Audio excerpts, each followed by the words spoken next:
vidimo tudi Barbaro in pa seveda celo ekipo in tudi bomo zdaj pozdravili novega zmagovalca 26.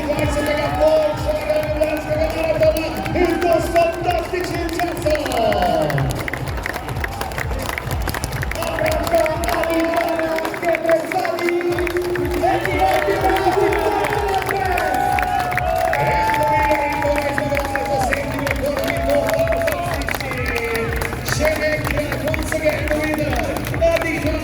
Che prezzanica di